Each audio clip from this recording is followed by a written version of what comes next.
Hey everyone, I'm Mark. This is Dungeon Class. Today we have another one of our DM Roundtables. We have with us Aviad from Beyond the Screen.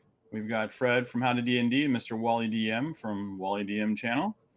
And today we're talking about what would a campaign setting of Lord of the Rings, what would that bring to Dungeons and Dragons? And so my thinking when I came up with this topic, and it was like, let's talk about this.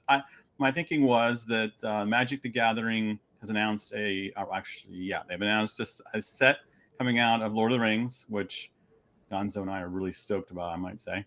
And it got me thinking, what would that, it seems logical that maybe they would be considering or maybe one day bring a campaign setting to Dungeons and Dragons. So the question is, what might that bring to D&D? And so I'll start, I would say, probably bringing back the race of hobbitses. Hobbits. Yes, little hairy feet guys, maybe it's like a hybrid kind of thief kind of character of some kind, probably thiefy because they're kind of stealthy. Not sure what you might do to make them different from rogues per se, but I know their size would give them some benefits and such. But I think bringing them back, and actually many years ago they had them in, and I don't think they asked if they could use them. They just started using them, so they had to remove them. So it would kind of be restoring everything back to its order, maybe.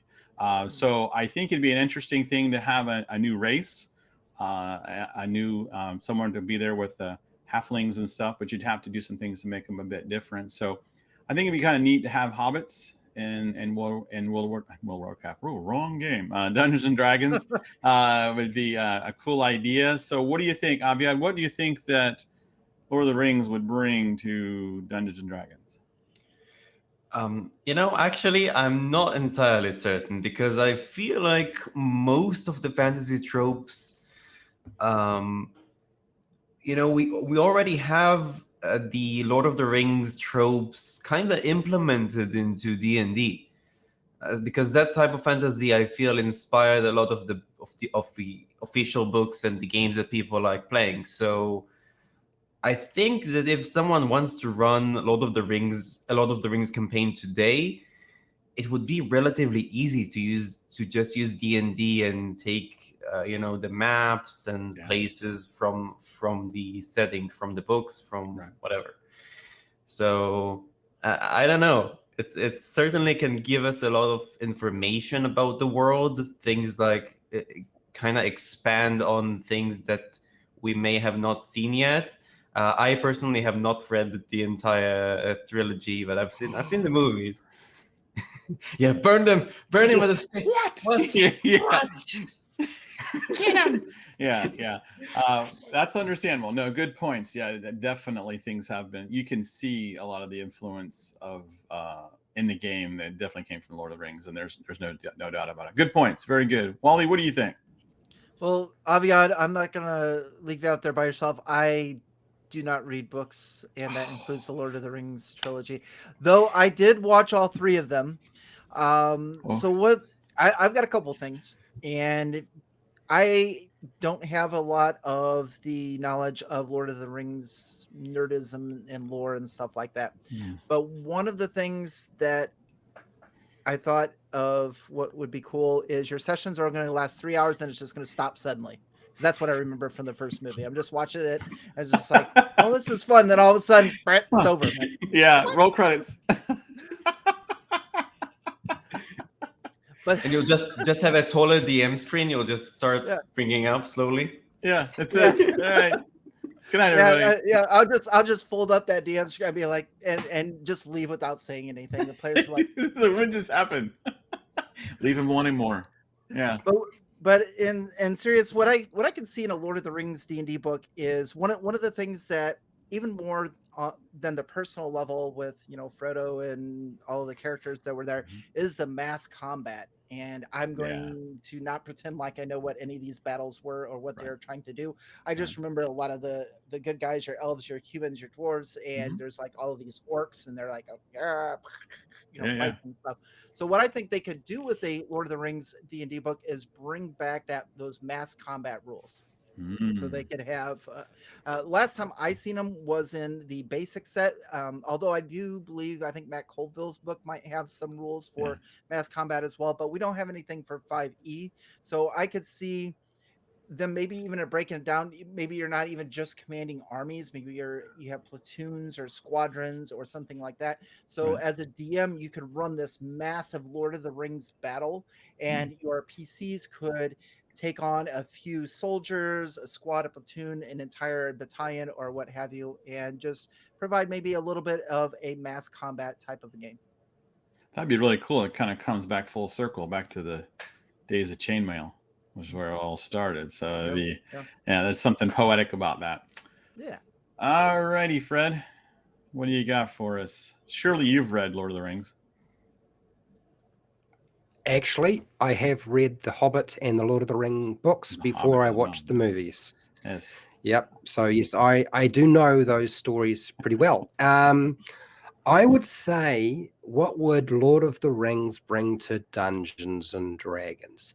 And the first thing that I can think of is litigation and the suing of Dungeons and Dragons and Wizards of the Coast of Hasbro by the Tolkien estate, because man. the Tolkien estate does not like Dungeons and Dragons and Gary Gygax and TSR very much. And guess what? They haven't forgotten. So there's no way it's going to happen. But if suddenly every member of the Tolkien estate died and that particular IP suddenly just sort of poof, disappeared in a puff of smoke and was like up there for grabs for everybody, and it actually happened, which I think it never will, but if it actually happened, I think we would finally see orcs and Dungeons and Dragons that don't look like pigs.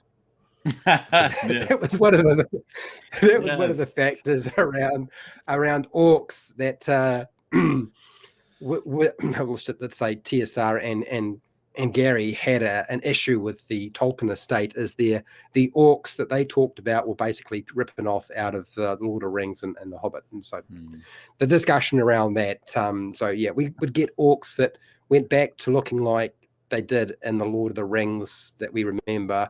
But then again, everybody had their own image in their brain. So what do they actually look like? Who cares? But anyway, they wouldn't look like pigs anymore. Right.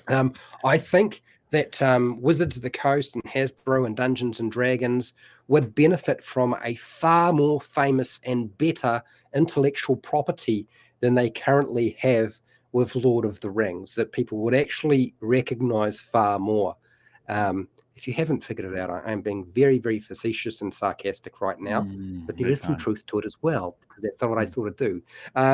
The reality is, when you talk about Dungeons and Dragons, people kind of think one thing, but if you say Lord of the Rings or The Hobbit, people think another thing. Yeah. And I think many more people will recognize Lord of the Rings and The Hobbit over Dungeons and Dragons. So I think they would benefit hugely. It would make buckets of money. It would just, think about just a huge room as far as the eye can see and just gold endlessly. That would make them incredibly wealthy. I think the other thing is that we would finally realize that the fantasy world of Dungeons and Dragons looks pretty much the same as Lord of the Rings. and then we're not really bringing anything particularly different to it, because they've really pretty much borrowed everything or stolen everything they possibly can. That wasn't bolted down. The courts told them they had to give back. So, and that's sort of the nature of all fantasy nowadays, whether it's Dungeons and Dragons or something else. So, that's what I think. All right. Well, thank you for killing my dream. Appreciate that. That's so good. Now, very good points. I agree. A lot of those tropes are in there. I forgot about the litigation thingy. That could be a problem. Although, a big fat paycheck does seem to cure a lot of wounds of the past. But a good point about the popularity. You're right. It's a different crowd, and honestly, if there's one thing that Wizards of the Coast seems to be doing, is trying to expand that fan base. With the addition of Magic the Gathering things and bringing in gosh, they've even talked about having was it Warhammer coming to Magic the Gathering, which is crazy. You know, a Warhammer expansion. Like those two are like mortal enemies, I thought. But anyway, there's some IPs that they're trying to bring in and expand the fan base on Magic the Gathering and Dungeons and Dragons. So anything that could bring more players, you'd think that Wizards would be down with. But fair point. I was thinking in terms of, you know, Gollum, people turning into Gollum from Evil Rings. Maybe not so high magic. Magic is not as like crazy. You know, Gandalf is the most powerful, more or less, and Sauron, and they can only do so much. So it's not as high magic as D&D. So that's a little different feel, maybe. But I understand that, you know, this is a fantasy that I may never be able to enjoy. But anyway, thanks to our guests. Aviad from Beyond the Screen. If you haven't checked out his channel yet, what's wrong with you? Go out there and go check out his channel. You're missing out. What the heck? Go and subscribe and check him out. Mr. WallyDM, if you need puzzles, he's the puzzle king. So go check him out for sure. If you haven't already, what's wrong with you? And Mr. Fred, How to D&D. You probably already subscribed already, but if you haven't, then you live under a rock or something. But anyway, go check out Fred, because if you want to know how to use like 100 different ways to use a torch or something, he's probably got a video about that. So I'm just saying. So anyway, thanks for everybody coming and talking with me. And with that, class dismissed.